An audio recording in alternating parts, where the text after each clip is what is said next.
चलिए तो F dash x निकालें। एफ डैश एक्स निकालेंगे तो साइन का होता है कॉस और 2x का होता है 2 और ये होता है 1 इज इक्वल टू 0 रखा। तो cos 2x कितना आ गया 1/2। cos कहाँ होता है 1/2 π/3 पर, है ना। अब एक बात जो ध्यान रखनी है वो ये है कि हमारी वो सारी वैल्यूज निकालनी है अपने जो इस रेंज में आए हैं सारी। जरूरी नहीं है कि पॉजिटिव ही आए, है ना, नेगेटिव भी आ सकती है, क्योंकि ये cos -π/3 के बराबर भी तो होता है कि नहीं भाई। cos और माइनस थीटा क्या होता है cos थीटा। तो इसलिए इसको हम ये भी ले सकते हैं पॉजिटिव भी नेगेटिव भी, दोनों वैल्यूज हम ले सकते हैं, क्योंकि इसकी वैल्यू भी 1/2 है, π/3 की वैल्यू भी 1/2। आई बात समझ में। अब और क्या किसी और वैल्यू पर भी हो सकता है ये 1/2। कहाँ होता है cos पॉजिटिव, या तो फर्स्ट में होता है या फिर सीधा फोर्थ में होता है। तो अगर हम फोर्थ में जाएंगे इसको लेकर तो 2π माइनस थीटा से जाएंगे तो वो तो 90 से बहुत बड़ा हो जाएगा, है ना। वो जो एंगल निकलेगा वो तो 90 से काफी बड़ा हो जाएगा, तो वहां हमें नहीं जाना, इस रेंज में रहना है मुझे। पर सोचना सब कुछ है भाई, तुम्हें पता तो होना चाहिए ना, सोचना तो तुम्हें है कि भाई ये हो सकता है क्या पता रेंज बड़ी होती फिर क्या करते। तो सोच जरूर होनी चाहिए, पर जब तुम सोच लो फिर ये देखो कि रेंज में आ रहा है कि नहीं आ रहा। अगर आ रहा है तो उसको कंटिन्यू करो, नहीं तो छोड़ो। समझ में आ रही बात। तो अब ये दो वैल्यूज निकलेंगी, इससे 2x या तो π/3 होगा या 2x माइनस π/3 होगा। तो x कितना हो जाएगा π/6 और ये x कितना हो जाएगा -π/6। तो ये दो वैल्यूज आपकी आ गई जो इसी के बीच में आ रही है, -90 से 90 के बीच में। इससे बाहर जाऊंगा तो बड़ा हो जाएगा। तो ये दो पॉइंट्स मिल गए मेरे को, जो तुम पॉइंट्स x के निकालते हो, ये दो पॉइंट मिल गए। अब आप f डबल डैश x रखो, इसको डिफरेंशिएट करो तो -2 नहीं 4 हो जाएगा अभी, 4 sin 2x हो जाएगा ना, क्योंकि 2 तो बाहर ही है। cos का होता है -sin 2x और 2x का 2, ये माइनस होगा, ये 0 हो गया। अब आप ये वैल्यू डाल के देखो इसके अंदर, π/6 डालो तो -4 sin 2 × π/6, तो ये हो गया π/3। तो ये तो पॉजिटिव होगा, साइन 60 पॉजिटिव और ये बाहर नेगेटिव है, तो ओवरऑल क्या होगा, वैल्यू निकालने की जरूरत नहीं है, आपको सिर्फ साइन देखना पॉजिटिव आया कि नेगेटिव आया। तो नेगेटिव आ गया तो लिख दो यहाँ पर x = π/6 is the point of maxima. Point of maxima जब भी नेगेटिव आ रहा है तो पॉइंट ऑफ मैक्सिमा। और फिर दूसरा देखो f डबल डैश x में -π/3 डाला तो ये प्लस हो जाएगा, देखो -4 साइन और ये आ जाएगा आपका -π/6 है, अच्छा -π/6 आएगा ना, ठीक है। तो ये माइनस प्लस हो गया, तो बाहर वैल्यू कैसी आ जाएगी पॉजिटिव। तो ये पॉजिटिव आ गया तो मतलब पॉइंट ऑफ समझ में आ गया। अब ये वो कैसा है दो कंडीशन के लिए वो ये 1/2 कहाँ होता है, तो 60 पे होता है। अब क्योंकि हमें रेंज हमारी कहाँ से कहाँ तक है, रेंज हमारी यहाँ से यहाँ तक है ना, तो ये +π/2 है, ऐसे गए तो -π/2 है, तो हम यहाँ पे तो हैं, हमें यहाँ रहना है। तो जब यहाँ रहना है तो पहला वाला तो आ गया भाई 1/2 का होता है 60 डिग्री। लेकिन अब हम इससे पढ़े जाएंगे तो ये π/2 से बड़ा हो गया ना, तो वहाँ तो जाना नहीं। तो फोर्थ क्वाड्रेंट में cos पॉजिटिव होता है, cos पॉजिटिव होता है ना, तो इसलिए मैंने उसका नेगेटिव एंगल ले लिया। जो π/3 था उसका -π/3 और ले लिया था, क्योंकि यहाँ पर भी तो कोई वैल्यू देगा cos पॉजिटिव ही होगा ना। ये -π/3 है, ये π/3 है, ऐसे। तो अब मैं इसके बीच में हूँ, यहाँ पर ये दो पॉइंट ले लिए। पर अगर ये साइन होता यहाँ पर इंस्टेड ऑफ कॉस या साइन होता तो फिर मैं एक ही लेता, फिर मैं फोर्थ में नहीं जाता, ठीक है। तो ये सब चीजें इसीलिए क्वाड्रेंट बार बार कहता था ना, क्वाड्रेंट ये यही फजीता करता है क्वाड्रेंट की, क्योंकि सोच आती नहीं। वैसे जब क्वाड्रेंट के क्वेश्चन पूछूं वो बता देगा, लेकिन उसको बहुत अच्छे से अंदर एब्जॉर्ब नहीं किया ना, तो इसलिए ये गड़बड़ होती है ना। इनको सबको ध्यान रखना है करते वक्त, सबको समझ में आ गया ना। तो आप लोग क्या आ गया? x/4 आएगा। अभी देखो तो यहाँ से इधर देखो f डैश x निकालो तो ये हो गया cos x और ये प्लस 1/2 है तो इसका हो जाएगा माइनस साइन 2x इंटू 2, ये 2 से 2 cancel, cos x minus sine 2x, इसको 0 के बराबर रखा, पहले इसको 2 साइन x cos x करा, फिर cos x कॉमन निकाला तो 1 माइनस 2 साइन x हो गया, फिर दो फैक्टर बन गए, या तो cos x is equal to 0 और 1 minus 2 sine x is equal to 0, इससे साइन x जो है वो 1/2 आ गया और इससे cos x 0 आ गया। अब cos x 0 कहाँ होता है? x π/2 है ना, बस इस रेंज का ध्यान रखना है ना, इस रेंज का ध्यान रखना। तो π/2 तो हो नहीं सकता वैसे भी, क्योंकि π/2 ओपन इंटरवल है वहाँ पर, तो इसे तो हम छोड़ेंगे। बच्चा हमारा ये, तो ये कहाँ होता है π/6 पर, तो x कितना आ गया π/6। अब इसके ऊपर ही आपको इसको चेक करना है, तो डबल डैश करो, f डबल डैश x कितना आ जाएगा ये आपका, ये आ गया ये आपका cos का माइनस साइन x और माइनस 2 cos 2x है ना, 2 cos 2x। अब इसके अंदर आपको इसको π/6 को डालना है, तो बाहर सारे में माइनस है, देखो माइनस कॉमन ले लिया ना, अब ध्यान से समझना। अब इसके अंदर डाल दो तो ये साइन π/6 प्लस 2 cos π/3 हो जाएगा ये, क्योंकि 2x करूंगा तो π/3 हो जाएगा। अब ये भी पॉजिटिव रहने वाला है फर्स्ट क्वाड्रेंट में और ये भी पॉजिटिव रहने वाला है फर्स्ट क्वाड्रेंट में, और अंदर सारा पॉजिटिव है तो बाहर नेगेटिव है, तो ओवरऑल कैसा हो गया माइनस हो गया है ना।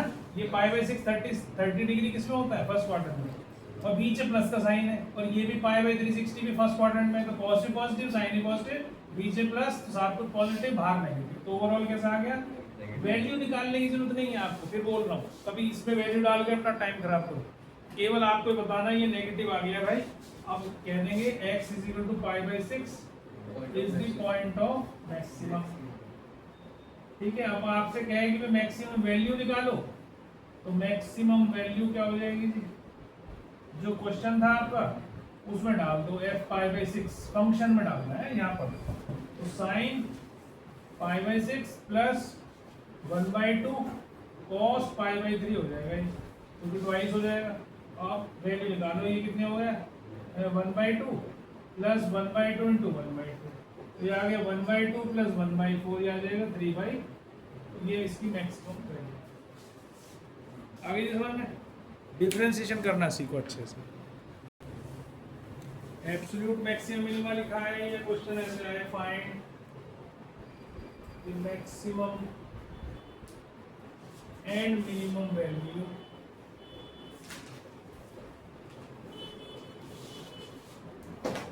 of fx is equal to 2x cube minus 24x plus 107 in the interval 1, है ना। तो या तो मैक्सिमम मिनिमम यहाँ लिखेगा एब्सोल्यूट मैक्सिमम मिनिमम, या दे देगा इन इंटरवल दिस। पर ट्रिग्नोमेट्री में थोड़ा सा ध्यान रखना है, ट्रिग्नोमेट्री में तो लोकल में भी आपको इंटरवल मिलता है और एब्सोल्यूट में तो मिलेगा ही मिलेगा, है ना। तो उसमें इन वर्ड्स को याद रखना कि वहाँ उन्होंने लोकल कहा है, अगर लोकल नहीं कहा तो उसका मतलब एब्सोल्यूट मैक्सिमम मिनिमम, ये बस ये ध्यान रखना है। या तो वर्ड देगा एब्सोल्यूट, नहीं देगा तो अगर मैक्सिमम मिनिमम भी लिखा उसने तो आपको एब्सोल्यूट ही कंसीडर करना। इसमें कोई रूल एंड वो नहीं लगता, इसमें जो फर्स्ट डेरिवेटिव टेस्ट या सेकंड डेरिवेटिव कुछ नहीं लगता इसमें। सिंपल क्या है, डिफरेंशिएट करो 6x² माइनस 24 0 के बराबर रखो, x² आ जाएगा 4, x आ जाएगा प्लस माइनस 2। बस ये ध्यान रखना है कि ये जो वैल्यू निकाली है वो इस इंटरवल के बीच में ही होनी चाहिए, तो माइनस तो हो नहीं सकती, तो प्लस वाली आएगी। इसका मतलब हम केवल only x is equal to 2 belongs to this interval, यही केवल इसमें आती है हमारी। अब हमारे पास 3 वैल्यू हो गई, कोई टेस्ट नहीं लगाना। f1 क्लोज इंटरवल है ना, f1 f2 f3 निकालो, जितने भी तुम्हारी यहाँ वैल्यूज निकली है प्लस ये दो जो कोने पकड़ लो उनको, जो एक्सट्रीम पॉइंट्स हैं उनको पकड़ लो, तो उन पर भी फंक्शन की वैल्यू निकालनी है। तो f1 निकाला हमने, पहले छोटी वाली वैल्यू f1, तो ये आ गई 2 - 24 + 107, कितनी आएगी 10924 करेंगे तो 85 आ गया।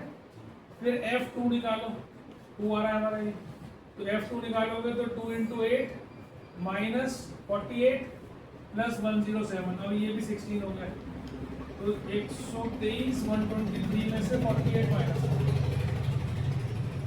75 आ गया। फिर f3 निकाल दो जो कॉर्नर वैल्यू है ये वाली, ठीक है, तो ये हो जाएगा 27 × 54 54 माइनस 72 प्लस 160, तो कितना आ गया जी 161 में से 72 माइनस करो तो 15 में गलत कर दिया नहीं, 15 में से 8 89 आ गया। अब जो सबसे बड़ी वैल्यू है वो ये है, और सबसे छोटी कौन सी इन तीनों में ये है, तो x = 3 is the point of maxima and x = 2 is the point of minima. बस खत्म है ना, इसमें कोई ज्यादा चक्कर नहीं ना, आपको केवल f' निकालना है, x की वैल्यू निकालनी है, वही वैल्यू लेनी है जो इस इंटरवल में रहे, पहली बात। फिर फंक्शन में डाल के देखते जाओ जितनी भी वैल्यू आपकी आ रही है, ये कॉर्नर की वैल्यू भी लेनी है और बीच की वैल्यू जो आई है, चाहे 1 आई चाहे 2 आई चाहे 3 आई, वो सब डालनी है आपने।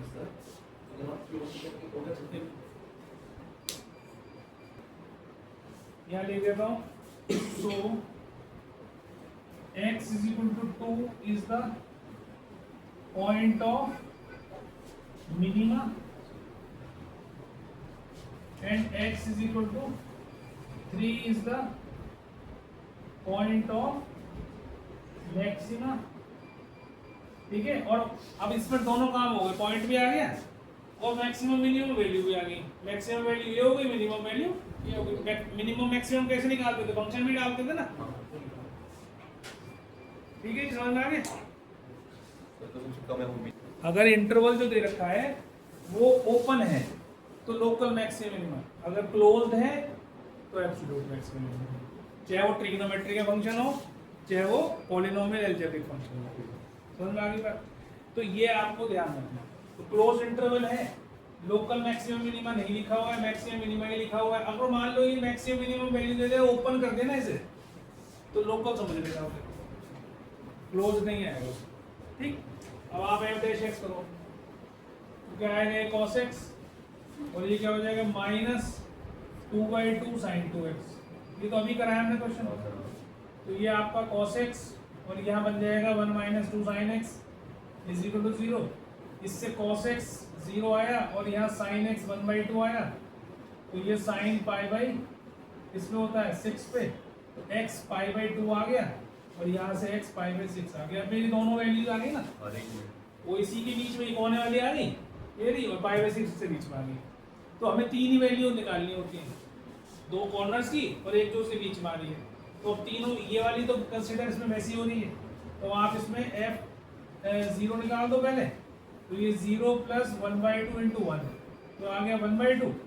फिर π/6 निकाल दो, तो π/6 निकालोगे तो sin π/6 कितना होता है 1/2 + 1/2 × ये भी 1/2 आ जाएगा, तो आ जाएगा 3/4, ये 3/4। और फिर निकाल दो f π/2, तो f π/2 में ये 0 नहीं, π/2 में 0 नहीं, sin π होता है 1 + 1/2 × sin π हो गया, तो -1 हो जाएगा, तो 1 - 1/2 कितना आ गया 1/2।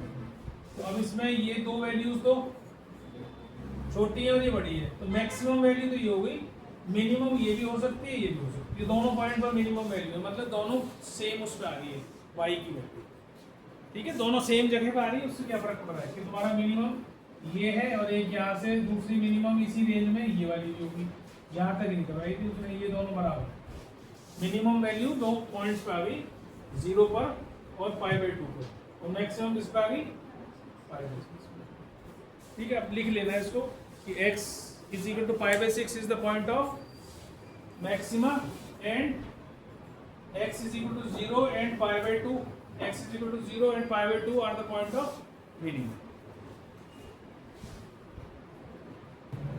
उसने कहा 2 नंबर निकालो फाइंड टू नंबर्स, तो हम कहते हैं let two numbers be x and y, ठीक है। अब उसमें गिवन क्या है हमें, इनका सब, इनका दोनों का सम 24 है, दिस इज गिवन।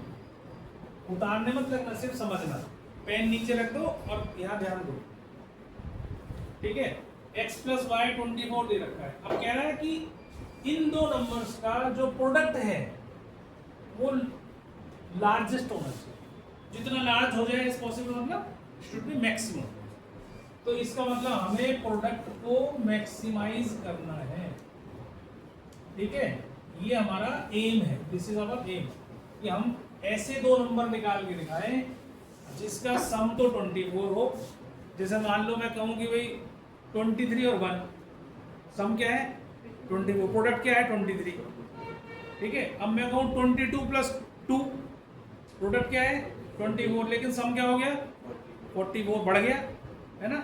ऐसे ही कोई भी ऐसे दो पेयर बताओ जिसका प्रोडक्ट तो बढ़ता जाए, मैक्सिमम हो जाए, लेकिन सम उसका 24 ही रहे। तो अब इसके अंदर दो चीजें हमेशा होंगी, हर क्वेश्चन में होंगी आखिर तक। एक चीज गिवन होगी और एक टू प्रूव करनी होगी। अब हमने ये प्रोडक्ट को मैक्सिमम करके बताना है कि प्रोडक्ट कहाँ मैक्सिमम होगा, एक्स की या वाई की कौन सी वैल्यू होगी जहाँ प्रोडक्ट मैक्सिमम हो जाएगा। तो जो ये गिवन है तुम्हें पी एक्स वाई, जो गिवन कंडीशन है वहां से, इसका नाम तो अपने आप ही दे देना, प्रोडक्ट का है तो मैंने पी लिख दिया, तुम जेड लिख लो, कुछ भी लिखो। अब यहाँ से वाई की वैल्यू निकालो या एक्स की वैल्यू निकालो, जिसकी भी चाहे उसकी निकाल सकते हो और इसमें पुट कर दो। तो हमारा अगला एम क्या है, जिसको हमें मैक्सिमाइज या मिनिमाइज करना है फंक्शन को, उसको सिंगल वेरिएबल में लेके आना है, उसको एक्स वाई में नहीं छोड़ना है, या तो वाई में लाना है या एक्स में लाना है, अकॉर्डिंग टू द कंडीशन, जो भी क्वेश्चन मिलेगा तुम्हें। कई बार हमें वाई से आसान होता है, कई बार हमें एक्स से आसान करना, तो मैं क्वेश्चन के साथ साथ बताता जाऊंगा कि वहां मैंने क्यों किया। अब यहाँ कुछ भी कर सकते थे, तो मैंने इसको ऐसे मल्टीप्लाई कर लिया।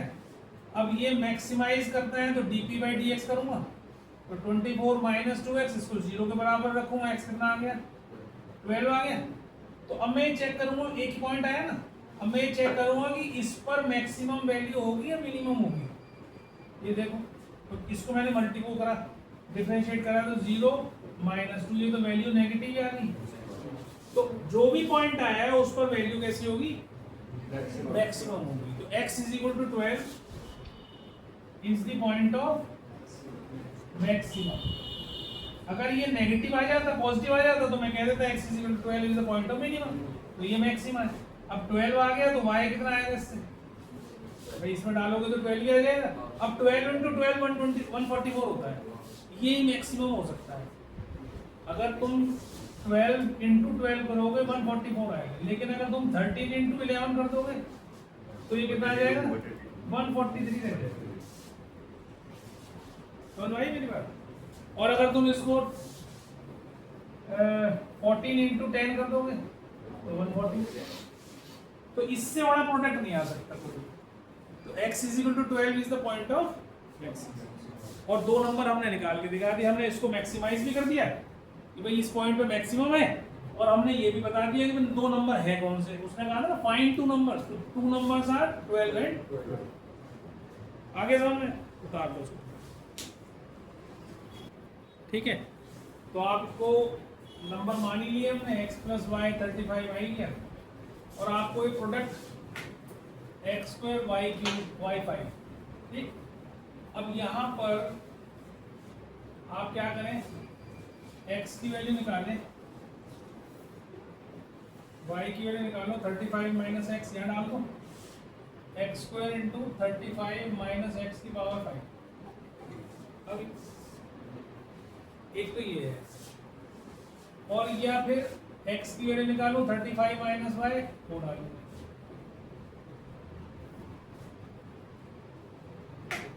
इन दोनों में से कौन सा आसान रहेगा? सर ये वाला इसमें dy by dx आ रहा है, नहीं, उससे dy by dx नहीं आएगा, ये तो dp by dx y करोगे ना तुम। सर y जिस वेरिएबल में तुम देखो, ये भी अच्छा हो तुमने पूछ लिया, जिस वेरिएबल में तुमने फंक्शन को बनाया है ना, उसके रेस्पेक्ट में डिफरेंशिएट करो। अगर y में है तो dp by dy करोगे, अगर x में है तो dp by dx करोगे, ठीक है। तो अब तुम्हें कैलकुलेशन वाइज कौन सा आसान पड़ना चाहिए? राइट राइट पावर, क्योंकि जो बड़ी पावर है वो सिंगल वेरिएबल के साथ है ना। अब ये तो बड़ा हो गया पावर इसकी, तो आप हमेशा ये भी ध्यान रखेंगे अब कि जो बड़ी पावर है उसके अंदर वैल्यू नहीं डालनी, छोटी पावर के अंदर डालनी। समझ में आ गया? तो अब हम क्या करते हैं, इसको ना करके इसको करेंगे, ठीक है। तो ये मेरा प्रोडक्ट मैं दोबारा लिख देता हूँ, ये मैंने हटा दिया। ये मेरा प्रोडक्ट जो है वो था क्या, P मेरा था x² y5 और मैंने यहाँ से x की वैल्यू निकाली 35 माइनस वाई, इसमें डालो।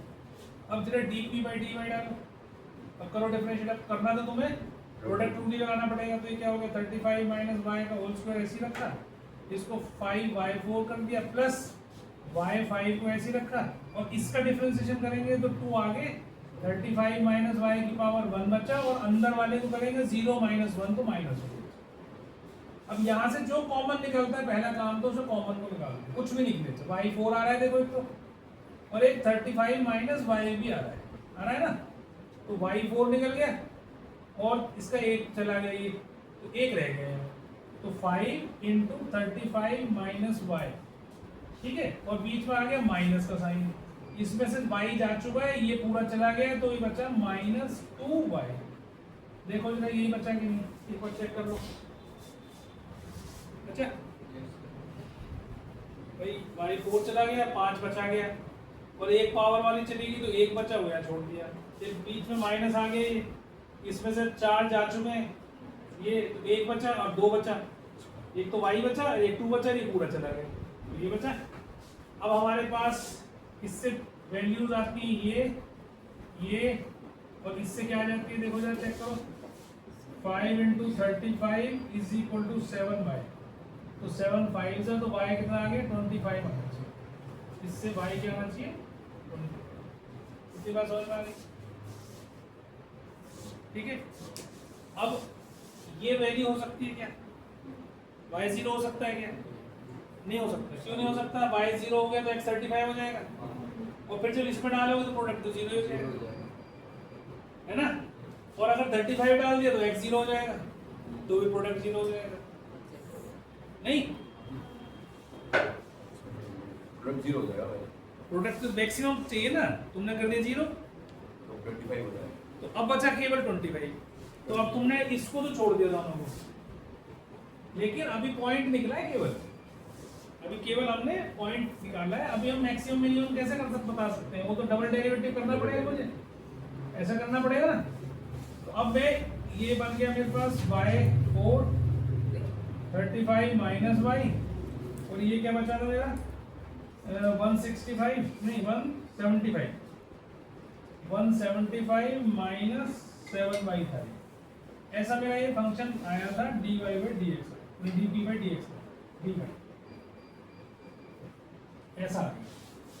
अब इसको क्या करूं मैं, या तो डबल डेरिवेटिव करूं या क्या करूं, फर्स्ट डेरिवेटिव टेस्ट कर लूं, क्योंकि पता है ना मेरे को, तो फर्स्ट डेरिवेटिव टेस्ट, तो फर्स्ट डेरिवेटिव टेस्ट करना है तो मैंने क्या करा, इसमें पहले इस पे चेक कर रहा हूं ना 25 पे, ये तो हमने पहले हटा दिए, ये तो हो ही नहीं सकते क्योंकि ये प्रोडक्ट को 0 कर रहे हैं दोनों, ठीक है। अब ये 25 पे करना है तो मैंने एक बार क्या करा 25 से थोड़ी सी छोटी वैल्यू ली। अब ये तीनों पॉइंट तो चाहो तो यहाँ नंबर लाइन पर डाल के देख सकते हो, ये तुम्हारा 0 है, ये तुम्हारा 25 है, ये तुम्हारा 35। तो अब 25 से थोड़ी सी बराबर में इसकी वैल्यू ले लो, 25 से छोटी डाली 24 डाल दी, इसमें 24 डाल के दो 24 डालो, तो ये पॉजिटिव, ये पॉजिटिव। अभी हमें तो साइन ही चेक करना है ना, और ये देखो 24 इंटू 7 कितना होता है 728 और 14, तो ये भी पॉजिटिव, तो पॉजिटिव हो गया इससे भी इधर, और 25 से ज्यादा कर दूं तो नेचुरल सी बात है नेगेटिव हो जाएगी, तो नेगेटिव, तो पॉजिटिव से नेगेटिव जा रहा है। तो क्या बताया था, जब sine of f dash x changes from positive to negative, x is the point of maxima. अब ये रूल भी याद नहीं करे तुमने 3 दिन में, तो फिर सबकी हवाइयाँ उड़ी हुई बोल ही नहीं रखी, तो फिर कुछ नहीं होने का तुम्हारा, तो ऐसे ही होगे सारे के सारे, कितने समझाता हूँ। पॉजिटिव टू नेगेटिव होता है तो x is the point of maximum, ठीक है। तो आपके पास y मैक्सिमम हो गया किस पे, 25। तो अब आप इसके अंदर डाल दो, तो y से 25 आएगा तो x आ गया 10। When y is equal to 25, x is equal to 10। तो ये दो नंबर्स क्या आ गए आपके पास, 10 और 25, ठीक है। ये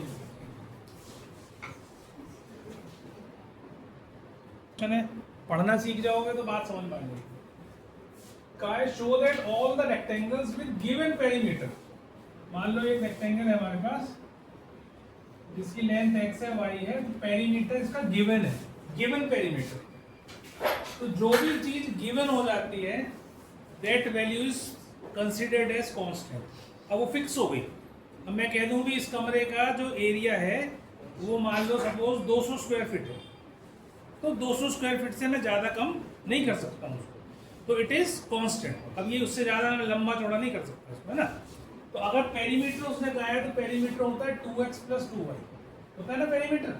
तो ये कांस्टेंट है, दिस इज कांस्टेंट। k मान लिया मैंने, याद रहे ताकि k स्टैंड्स फॉर कांस्टेंट। तो ये कांस्टेंट मान लिया, दिस इज गिवन, ये गिवन है। आपसे हमें क्या निकालने के लिए कह रहा है, दो चीजें कह रहा है। इस लाइन में दो चीजें छुपी हैं। इसने कहा है कि उन सारे रेक्टेंगल्स, अब देखो रेक्टेंगल और स्क्वायर क्या होता है, what is a rectangle, what is a square. Rectangles की डेफिनेशन क्या है, जिसकी ऑपोजिट साइड इक्वल हो और चारों एंगल्स 90 डिग्री की हो, ये रेक्टेंगल की डेफिनेशन है। क्या रेक्टेंगल स्क्वायर हो सकता है, हो सकता है, क्यों नहीं हो सकता। Square can be rectangle, square is a rectangle, square is a rectangle. Definition fit करो जरा, स्क्वायर के आमने सामने वाली साइड बराबर होती है और सारे एंगल्स 90। तो all the squares are rectangles, but all rectangles can not be square. उल्टा तो नहीं सही ना, सारे रेक्टेंगल तो लंबे, लेंथ लंबी और चौड़ाई कम हो सकती है, रेक्टेंगुलर शेप है उसकी। तो सारे रेक्टेंगल स्क्वायर नहीं हो सकते, पर सारे स्क्वायर रेक्टेंगल होते हैं। तो इसने ये कहा है कि जिसका एरिया मैक्सिमम होगा, उन रेक्टेंगल्स का जिनका एरिया मैक्सिमम होगा वो स्क्वायर होगा। स्क्वायर का एरिया उन रेक्टेंगल्स में जो स्क्वायर होंगे उनका एरिया मैक्सिमम होगा। ये लाइन का मतलब है square has the largest area. अब हमें क्या प्रूव करना है, इसने तो हमें स्क्वायर थोड़ी दिया है, हमें तो रेक्टेंगल दिया है। तो हमें क्या करना है, टू प्रूव क्या है हमारा, to prove it is a square. एक काम तो ये करना है, number 1। Number 2, area of rectangle is maximum. ये हमें टू प्रूव में आ गए, ये जो रेक्टेंगल का एरिया है वो मैक्सिमम होगा, पर कब होगा, when it is a square. तो ये दो चीजें हमें प्रूव करके दिखानी है, ये गिवन है ना। अब एरिया रेक्टेंगल क्या होता है, x × y होता है। तो आपने यहाँ से अगला स्टेप हमारा क्या होता है, जो इसको हमने मैक्सिमाइज करना है, इसको हमें मैक्सिमाइज करना है ना, उसको सिंगल वेरिएबल में लेके आना है। अगला स्टेप यही तो होता है कि भाई ये x × y में है तो हम इसको या तो x में लाएं या y में लेके आए। तो हमने यहाँ से वैल्यू निकाल ली, यहाँ से वैल्यू निकाली तो क्या आ गई, y k - 2x/2, ये y की वैल्यू आ गई है ना। यहाँ डाल दी मैंने, डाल दी। तो ये 1/2 तो बाहर ही ले लिया, अंदर घुसा दिया इसको, ये ऐसे बन गया। एरिया क्या आ गया मेरा, सिंगल वेरिएबल हो गया। अब मैं इसको डिफरेंशिएट करूंगा dA/dx, तो कितना आ गया, 1/2, ये हो गया k - 4x। इसको 0 के बराबर रखा, x की वैल्यू क्या आ गई, k/4। अभी उतारना मत, पहला क्वेश्चन करवा रहा हूँ, ध्यान से देखना। x की वैल्यू आ गई k/4, और तो कोई नहीं आ रही ना। अब डबल डेरिवेटिव कर दो जरा इसका, d2a/dx², क्योंकि हमारा एम क्या है, मैक्सिमम करना है, तो उसके लिए डबल डेरिवेटिव टेस्ट तो लगाना ही पड़ेगा हमें, या सिंगल डेरिवेटिव जैसे पिछले वाला लगाया हमने। तो इसमें ज़्यादातर में डबल डेरिवेटिव से होता है, एक आध कोई क्वेश्चन ऐसा फंस जाता है, नहीं तो उसको कर तो उससे भी सकते हैं डबल डेरिवेटिव, थोड़ा लंबा हो जाएगा, बस इतना अंतर। अब ये हो गया हमारे पास, डबल डेरिवेटिव लगाया हमने, इसको ही डिफरेंशिएट करना दोबारा। 1/2 बाहर, 0 - 4 कैसा आ गया, नेगेटिव आ गया। तो एरिया इज मैक्सिमम है at x is equal to k/4। एक काम हो गया हमारा कि भाई एरिया हमने मैक्सिमम कर दिया। अब हमें ये भी दिखाना है कि ये स्क्वायर है। अब ये स्क्वायर कब होगा? x equals to जब x बराबर y आएगा। तो अब इसकी बहुत अच्छी ट्रिक बता रहा हूँ, ये मत करना कि इसकी वैल्यू उठा के फिर इसमें डाल दे और सॉल्व कर दे, वो नहीं करना। क्या करना है, आपने जो ये k की वैल्यू आई है, इससे k क्या आया 4x, इस 4x को गिवन कंडीशन में डालना, हर क्वेश्चन में करना है। 2x + 2y is equal to, यहाँ लिख दिया 4x। आपने x y की वैल्यू ना डालकर कांस्टेंट की वैल्यू डालनी है। इसको उधर ले जाओ, 2y is equal to 4x minus 2x कितना आ गया 2x, 2 से 2 काट दिया, y is equal to x, hence it is a square. हो गया, हेंस इट इज अ, देख लो समझ में आ गया, ठीक है।